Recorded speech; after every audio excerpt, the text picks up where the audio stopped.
Hello, dear listeners of Whispered Ages. I hope your day has been filled with wonder and curiosity.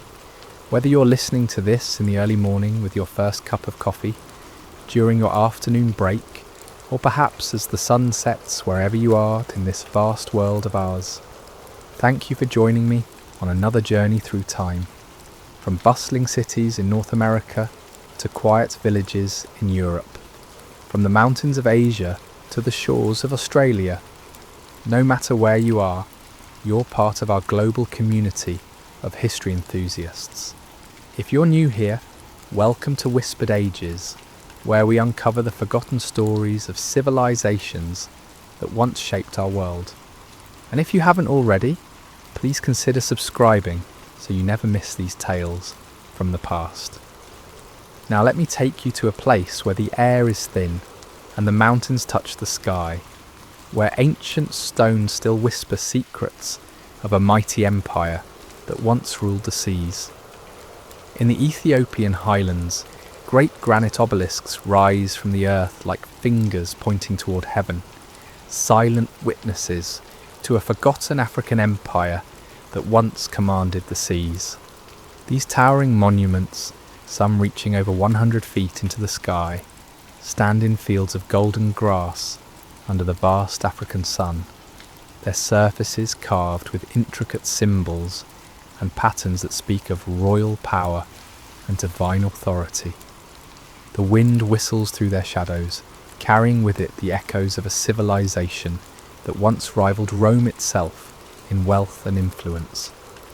These are not mere stones, they are the last sentinels of Aksum, an empire that flourished for nearly a millennium in the Horn of Africa, controlling trade routes that stretched from the Mediterranean to the Indian Ocean.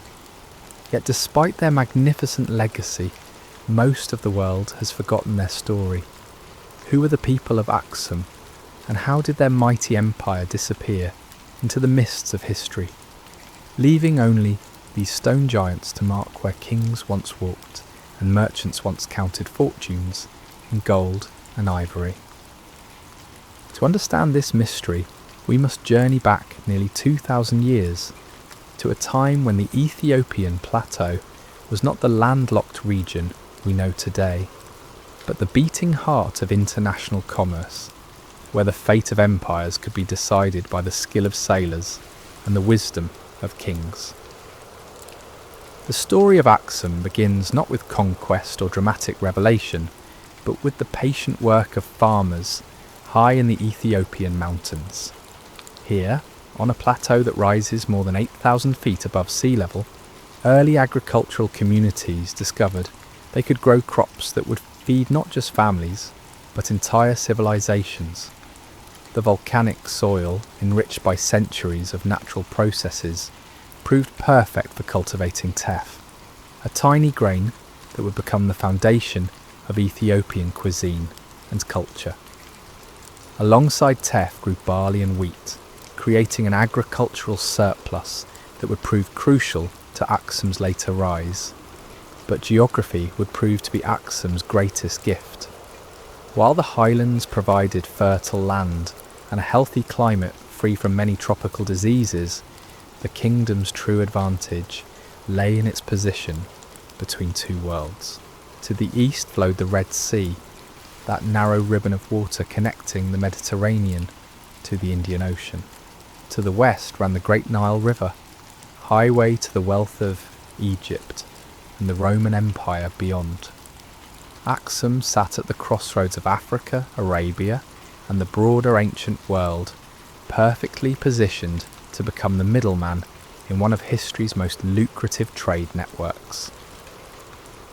Around the 1st century of the Common Era, the scattered chiefdoms and small kingdoms of the region began to coalesce under the leadership of increasingly powerful rulers. Archaeological evidence suggests this process was gradual, driven not by military conquest alone, but by the practical advantages of cooperation. Small communities found they could better defend themselves against raiders, more effectively organise large construction projects, and most importantly, present a unified front to foreign traders who preferred to deal with stable, centralised authorities. The early rulers of Aksum were pragmatists above all. They understood that their highland location, while providing security and agricultural abundance, also cut them off from the sea. So they expanded eastward, establishing control over the coastal regions and the crucial port cities that would become the terminals for their maritime empire.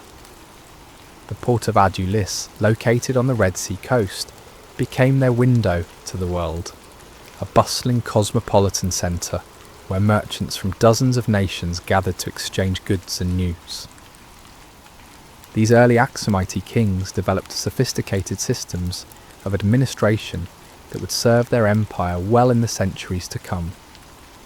They established a hierarchy of governors and local administrators who could manage far-flung territories while maintaining loyalty to the central authority. They created standardized systems of weights and measures that facilitated trade across their domain. And crucially, they developed a tradition of religious tolerance that allowed diverse populations to coexist peacefully under their rule. The success of this early period can be measured not just in territorial expansion, but in the emergence of distinctly Aksumite cultural traditions.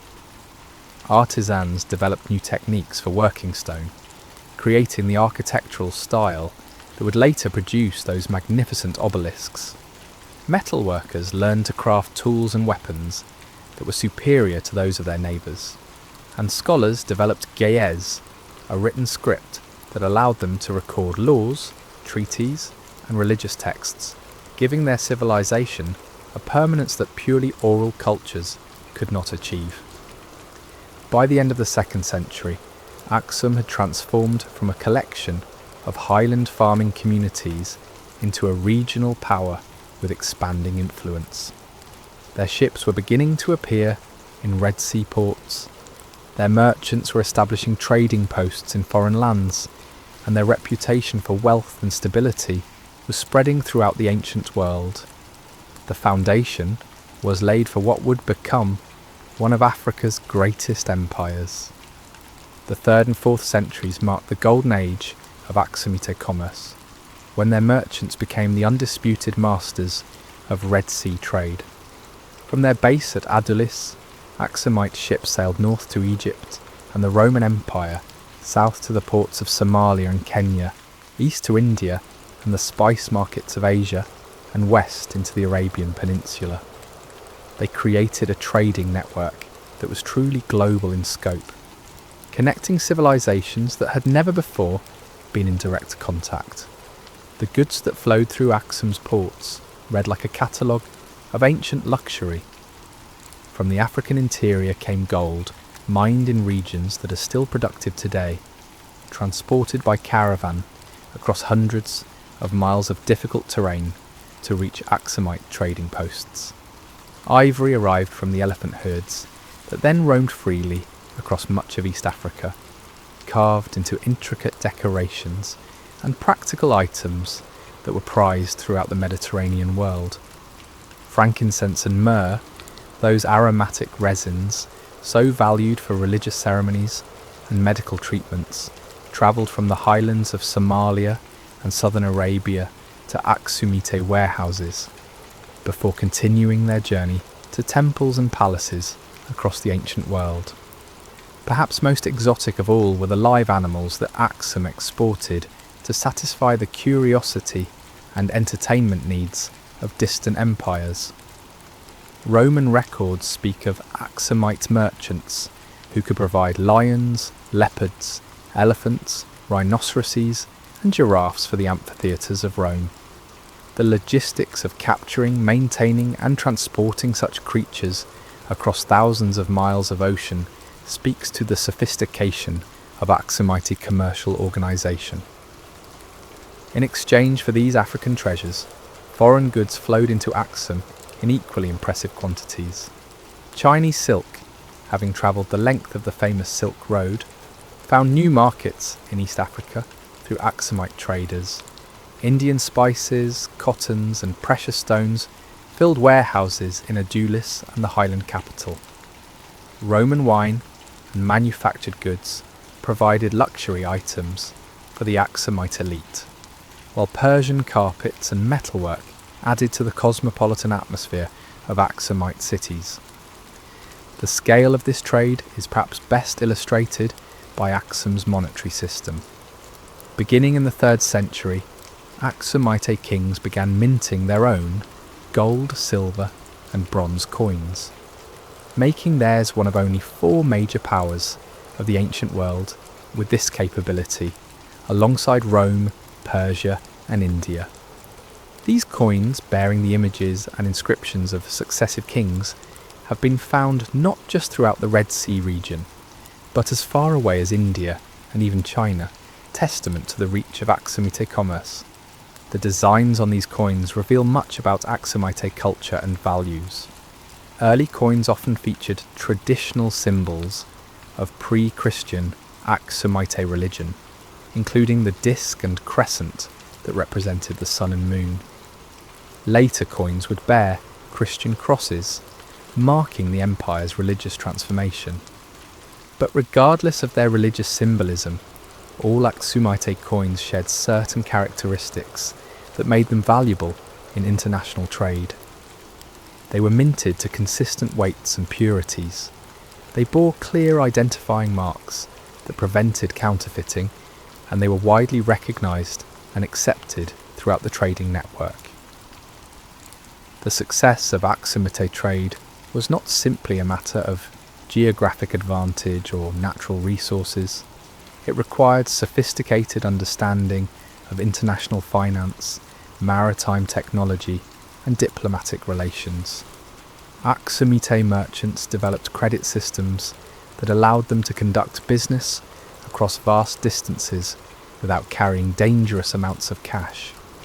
They built ships that could handle the challenging conditions of the Red Sea, with its coral reefs, unpredictable winds, and seasonal weather patterns. And they maintained diplomatic relations with all the major powers of their time, ensuring that their merchants could operate safely in foreign ports. Contemporary accounts from Roman and Persian sources speak with admiration of Aksumite commercial practices. The Periplus of the Erythraean Sea, a 1st century merchant's guide to Red Sea and Indian Ocean trade, describes Adulis as one of the most important ports in the region, noting the reliability of Aksumite traders and the quality of their goods.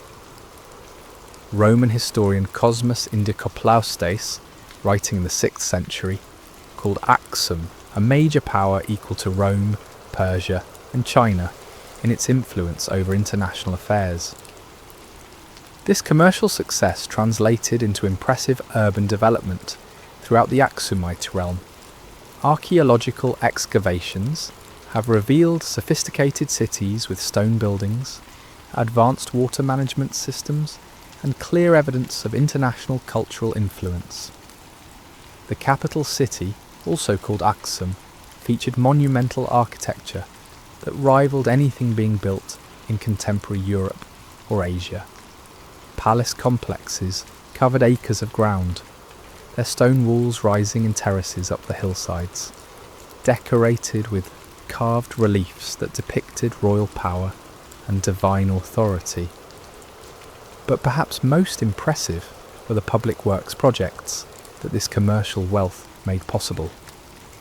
The famous obelisks of Aksum, some carved from single pieces of granite weighing hundreds of tons, required not just enormous resources, but also advanced engineering knowledge to quarry, transport, and erect. These monuments served multiple purposes. They marked the tombs of kings, they demonstrated the power and wealth of the Aksumite state, and they provided lasting symbols of cultural achievement that would outlive the empire itself. The 4th century represented the pinnacle of Aksumite power, dominated by the reign of King Ezana, whose achievements would earn him a place among the great rulers of the ancient world. Coming to the throne around 320 CE, Ezana inherited an empire already wealthy and influential. But under his leadership, Aksum would reach heights of power and territorial control that it would never again achieve. Ezana's military campaigns extended Aksumite control far beyond its traditional boundaries. To the north, he conquered territories that reached deep into modern-day Sudan, bringing the rich Nile trading routes under direct Aksumite control. These campaigns were not mere raids for plunder, but systematic conquests that established lasting Aksumite administration over vast new territories. Inscriptions left by Ezana's forces, carved into stone monuments throughout the conquered regions, describe organised military expeditions with careful logistics and clear political objectives. But Ezana's most audacious military achievement was his conquest of territories across the Red Sea in the Arabian Peninsula.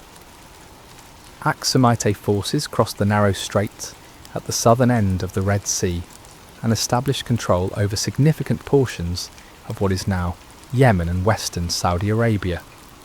This expansion gave Aksum control over both sides of the critical Red Sea trade route, allowing them to levy taxes and fees on virtually all commerce passing through this vital waterway. The logistics of maintaining an empire that spanned 2 continents were formidable. Ezana developed an administrative system that combined central authority with local autonomy, appointing governors who were responsible to the king but who had considerable freedom to adapt royal policies to local conditions.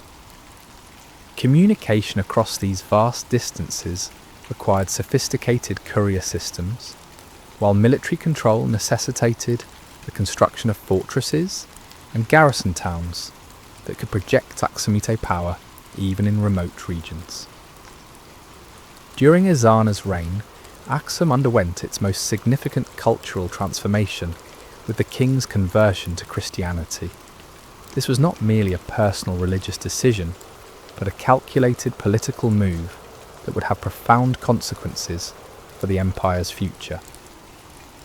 By adopting Christianity, Ezana aligned Aksum with the Roman Empire, which had itself recently converted under Constantine, creating diplomatic and commercial advantages that served Aksumite interests well. The story of Ezana's conversion, as recorded in both Aksumite and Roman sources, reads like something from a medieval legend. According to tradition, 2 young Roman Christians, Frumentius and Aedesius, were shipwrecked on the Red Sea coast and brought to the Aksumite court as slaves. Their education and skills soon earned them positions of trust, and they eventually became tutors to the young Prince Ezana. When Ezana came to power, he freed his former tutors, but asked them to remain at court as advisors. Frumentius eventually travelled to Alexandria, where he was ordained as a bishop by the Patriarch of Alexandria, returning to Aksum to become the first bishop of the Ethiopian Church. Whether this romantic tale captures the exact historical facts or not, the consequences of Ezana's conversion were real and lasting. Christianity became the official religion of the Aksumite court, though traditional beliefs remained strong among much of the population. Christian symbols began appearing on Aksumite coins, replacing the traditional disc and crescent with the cross. Churches were built throughout the empire, some of which survive today as archaeological sites that reveal the distinctive architectural style that emerged from the fusion of Aksumite building traditions with Christian religious requirements. The adoption of Christianity also connected Aksum to the broader Christian world in ways that brought both opportunities and challenges. Aksumite rulers began to see themselves as protectors of Christian communities throughout the Red Sea region, occasionally intervening militarily to defend Christian populations in Arabia who were threatened by non-Christian rulers. These interventions enhanced Aksum's reputation in the Roman Empire, but also created new sources of conflict with emerging Islamic powers. Under Ezana and his successors, Aksumite art and architecture reached new heights of sophistication and grandeur. The great obelisks that still dominate the Aksum landscape were erected during this period, including the massive monument that once stood over 100 feet tall and may have been the largest single stone sculpture ever created by human hands. These obelisks were not merely decorative. They marked elaborate underground tomb complexes that housed the remains of Aksumite royalty, along with grave goods that reflected the empire's wealth and international connections. The tomb beneath the great obelisk, excavated by archaeologists in the 20th century, revealed chambers filled with gold jewellery, fine pottery, bronze implements, and other luxury goods from across the known world. Roman glassware, Indian beads, Persian metalwork, and Chinese silk testified to the global reach of Aksumite trade networks. But perhaps most impressive were the distinctly Aksumite artefacts. Intricate gold jewellery displaying sophisticated metalworking techniques, stone carvings that blended African artistic traditions with influences from the Mediterranean and Asia, and architectural elements that show the development of a uniquely Aksumite aesthetic. The royal inscriptions from this period, carved in Ge'ez, Greek, and sometimes Arabic, provide rare glimpses into the minds of Aksumite rulers. They speak of divine mandate, of responsibility to protect subjects and expand trade, of the challenges of ruling diverse populations across vast distances. King Ezana's inscriptions, in particular, reveal a ruler who saw himself as both a practical administrator and a divinely appointed guardian of his people's welfare. These inscriptions also document the complex relationship between Aksumite rulers and their subjects. Far from being absolute despots, Aksumite kings appear to have governed through a system of reciprocal obligations that required them to provide security, justice, and prosperity in exchange for loyalty and tribute. Royal inscriptions frequently mention the king's responsibility to ensure fair trade, to protect travellers and merchants, and to maintain the religious and cultural traditions that bound the diverse Aksumite population together. The Age of Kings reached its zenith in the 6th century under rulers like King Caleb, who launched ambitious military campaigns to protect Christian populations in Arabia, and who maintained diplomatic relations with the Byzantine Empire that brought Aksum recognition as one of the major powers of the medieval world. But even at this height of power and influence, the seeds of decline were already being planted by forces that would prove beyond any king's ability to control. The 7th century brought changes to the ancient world that would prove catastrophic for the Aksumite Empire, beginning with the rise of Islam and the rapid expansion of Arab power throughout the Middle East and North Africa.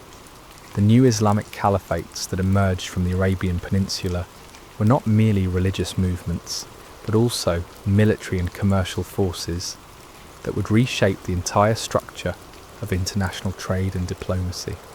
For Aksum, the rise of Islam represented both ideological challenge and practical threat. As Christian rulers governing territories that included significant Muslim populations, later Aksumite kings found themselves increasingly isolated in a region where Islamic political power was becoming dominant. The early Islamic conquests swept through Byzantine territories in Egypt and Syria, cutting off many of the traditional trade routes that had connected Aksum to the Mediterranean world.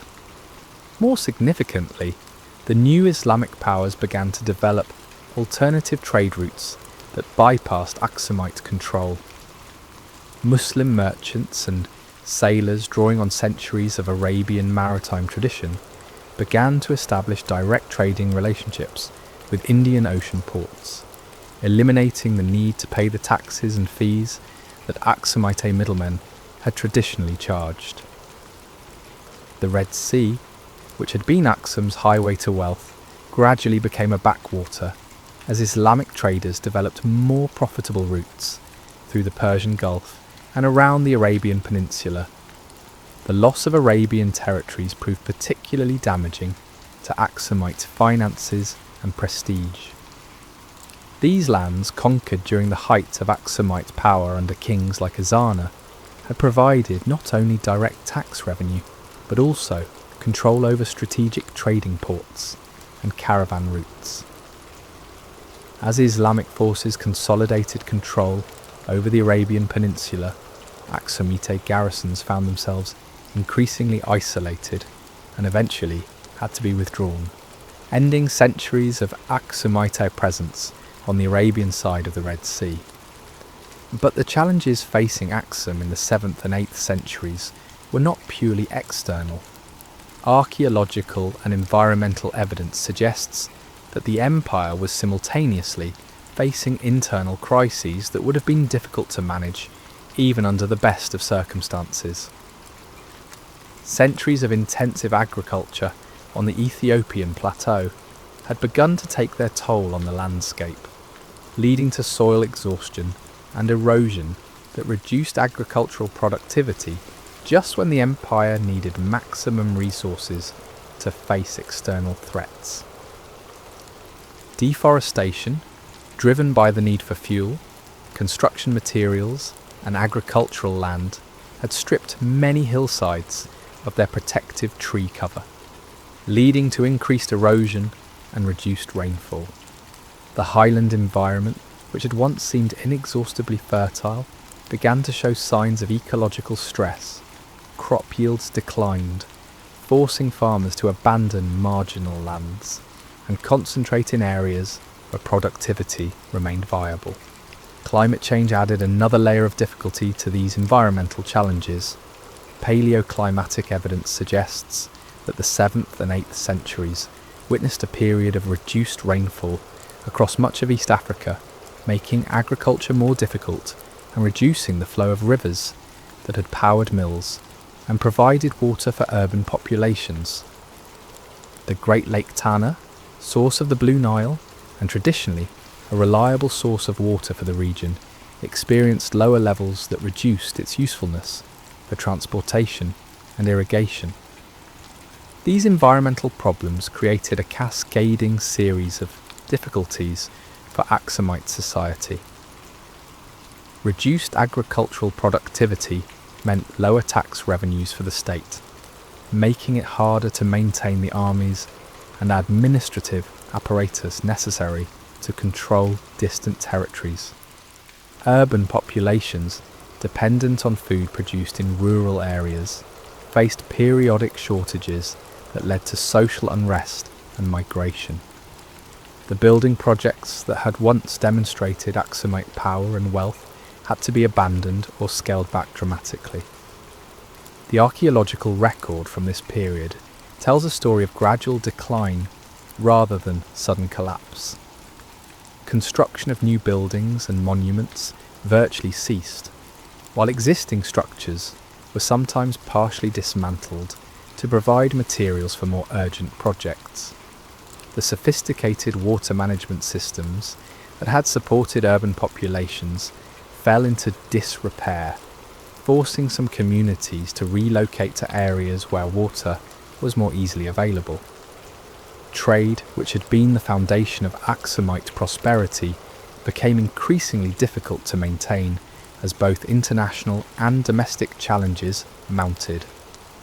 The shift in global trade routes meant that fewer foreign merchants visited Aksumite ports, reducing the volume of goods and the tax revenues they generated.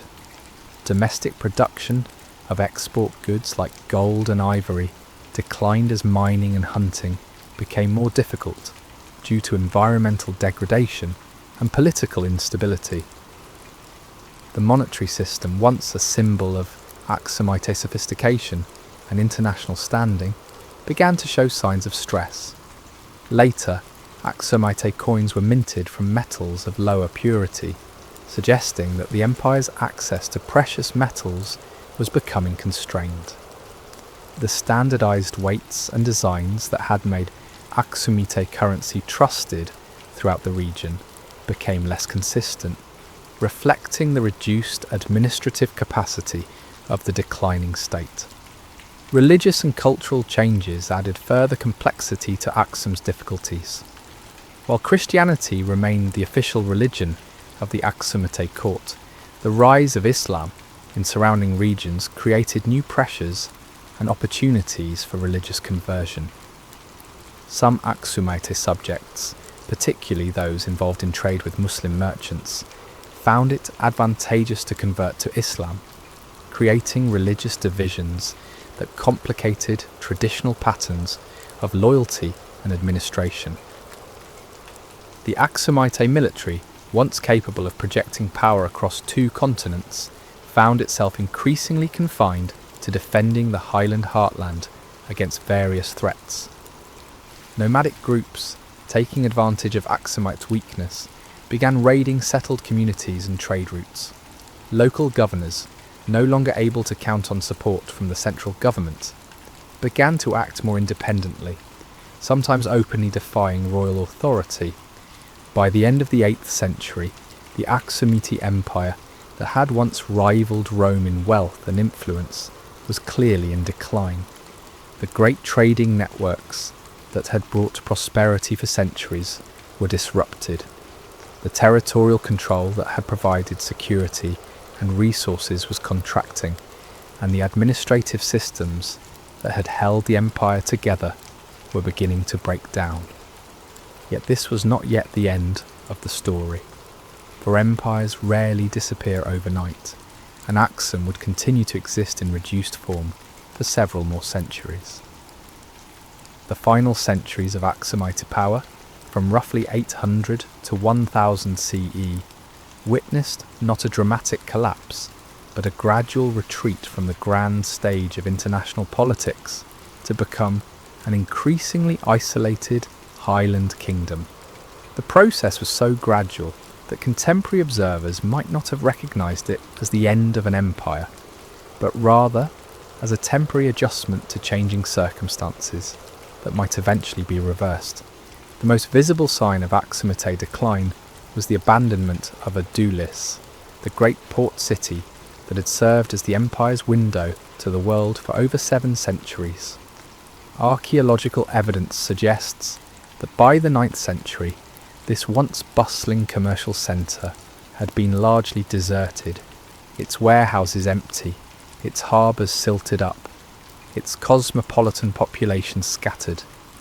The abandonment of Adulis was both cause and consequence of Aksum's withdrawal from international trade.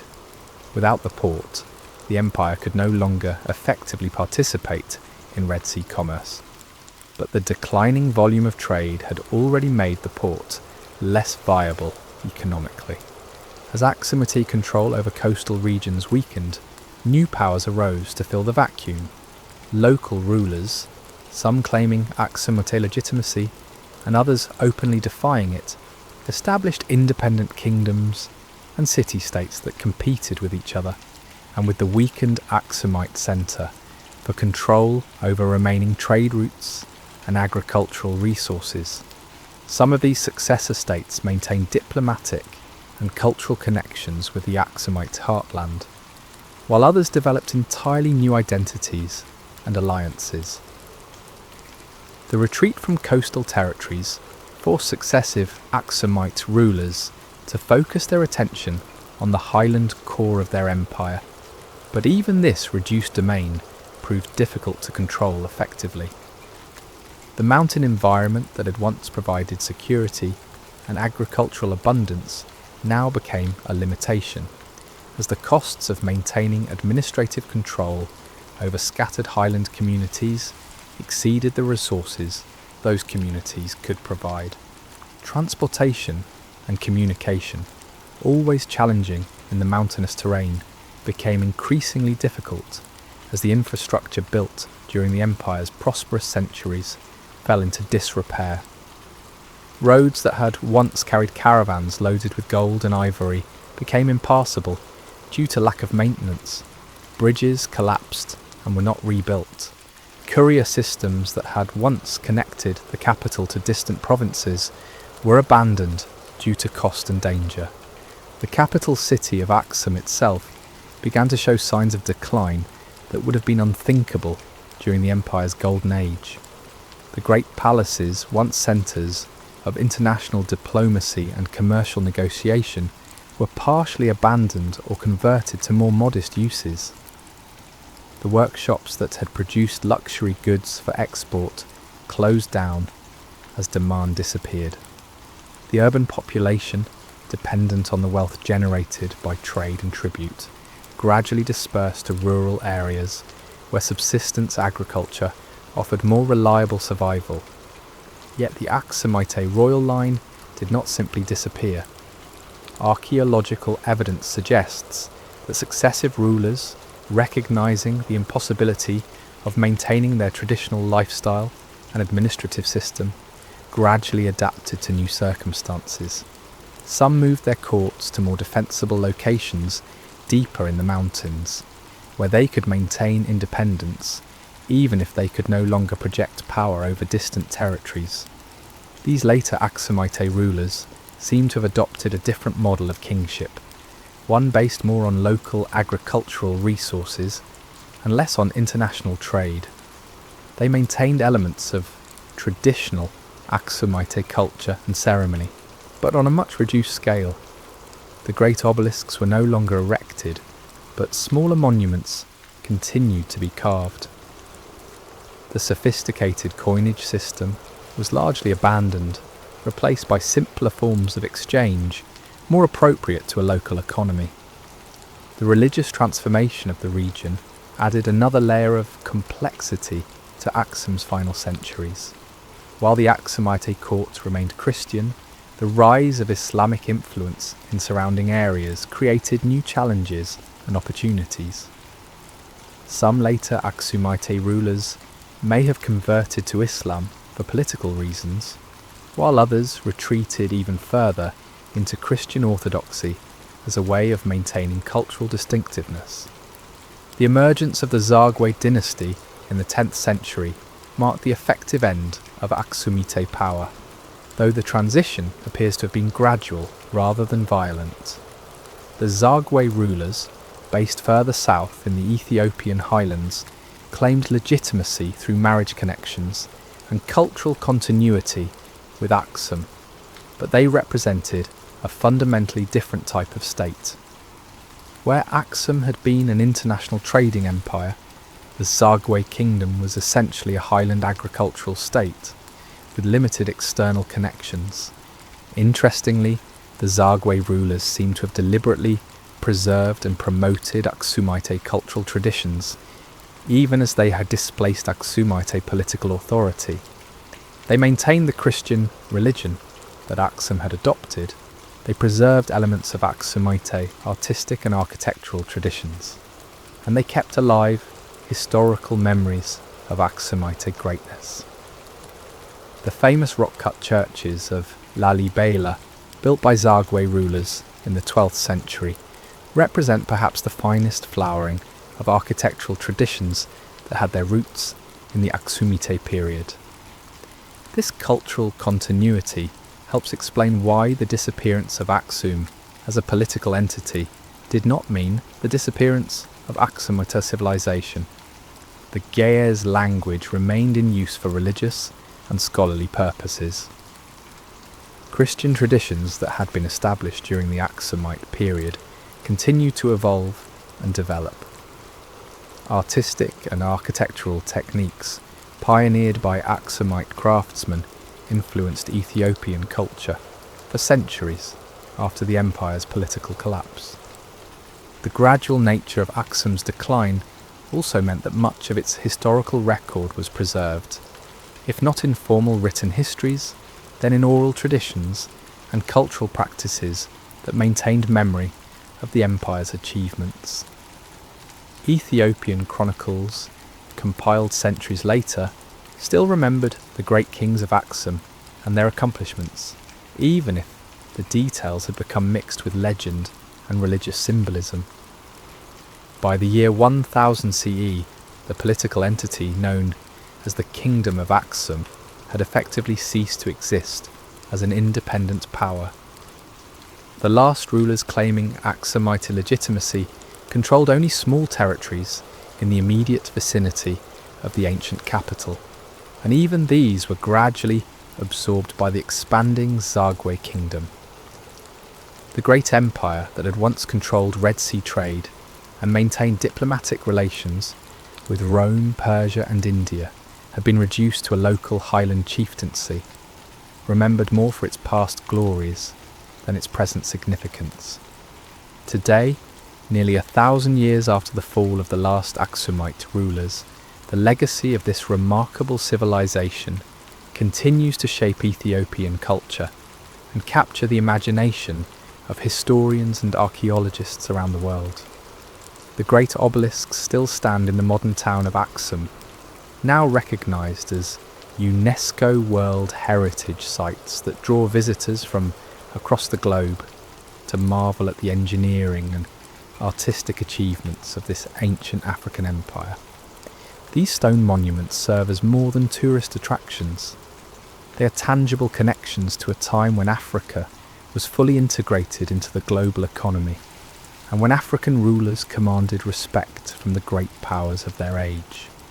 The largest of the obelisks, though now fallen and broken, once stood taller than any structure built in northern Europe during the same period, testimony to the wealth and technical sophistication that Aksumite civilization achieved at its height. Archaeological excavations continue to reveal new aspects of Aksumite culture and society, adding details to our understanding of how this empire functioned and why it ultimately declined. Recent discoveries have included elaborate tombs filled with grave goods from across the ancient world, sophisticated hydraulic systems that supported urban populations, and evidence of manufacturing centres that produced goods for both local use and international export. The coins minted by Aksumite rulers, found in archaeological sites from India to Egypt, continue to provide valuable evidence about the extent and nature of ancient African participation in global trade networks. These small metal discs, bearing the images and names of long-dead kings, represent one of the most concrete proofs that Africa was never the isolated continent that some historical narratives have suggested, but rather an integral part of the interconnected ancient world. Perhaps most significantly, the Christian tradition established by King Ezana and his successors continues to thrive in modern Ethiopia through the Ethiopian Orthodox Church. This ancient institution preserves not only religious traditions dating back to the 4th century, but also cultural practices, artistic traditions, and historical memories that provide direct links to the Aksumite past. The Church's use of Ge'ez as a liturgical language means that the script developed by ancient Aksumite scribes is still in active use today. Modern Ethiopia's national identity draws heavily on the memory of Aksumite greatness, with the empire serving as a symbol of African achievement and independence that predates European colonial influence by more than a millennium.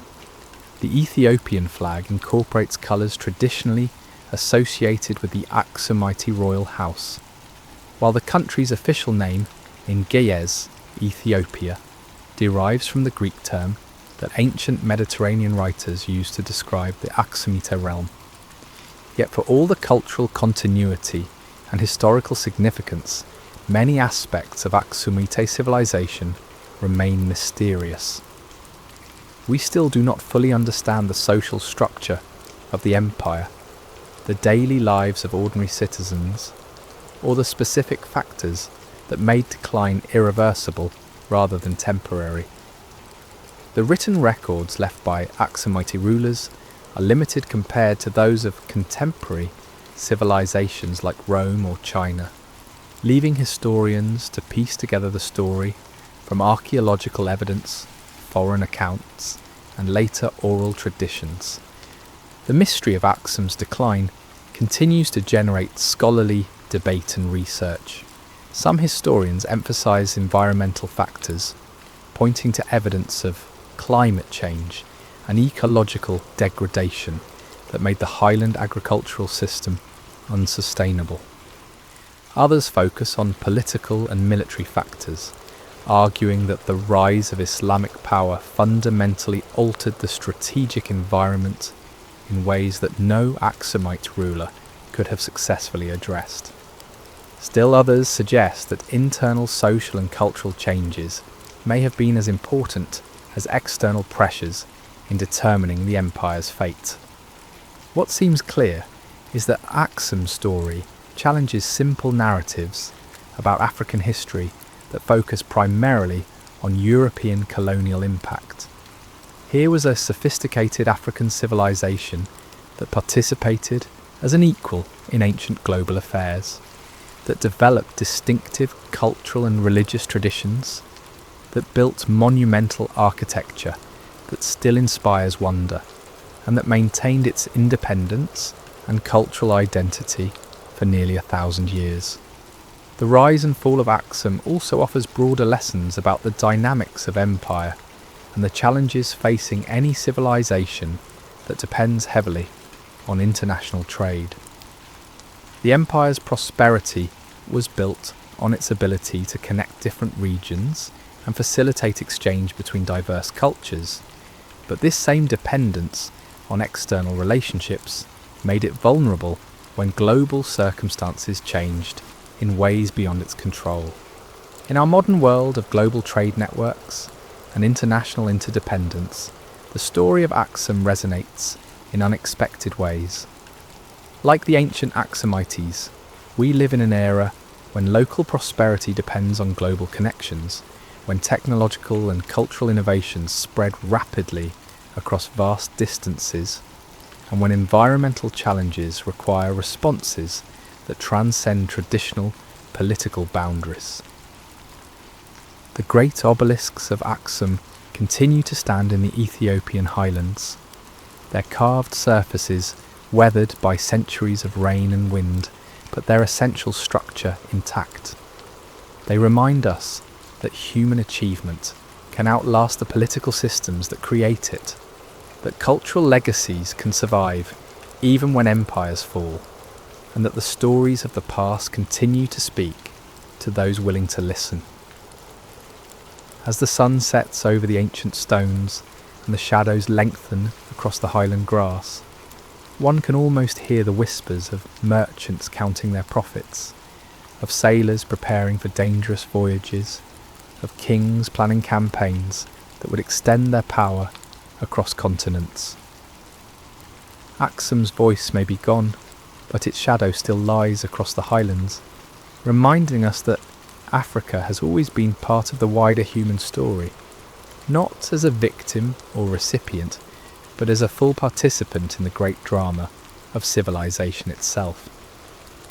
The kingdom of Aksum rose from the patient work of highland farmers and fell to forces beyond any single ruler's control, but in between, it created a legacy that continues to enrich our understanding of human potential and the complex forces that shape the rise and fall of civilizations. In remembering Aksum, we remember not just an ancient African empire, but a chapter in the larger story of human ambition, achievement, and the eternal struggle to build something lasting in an ever-changing world.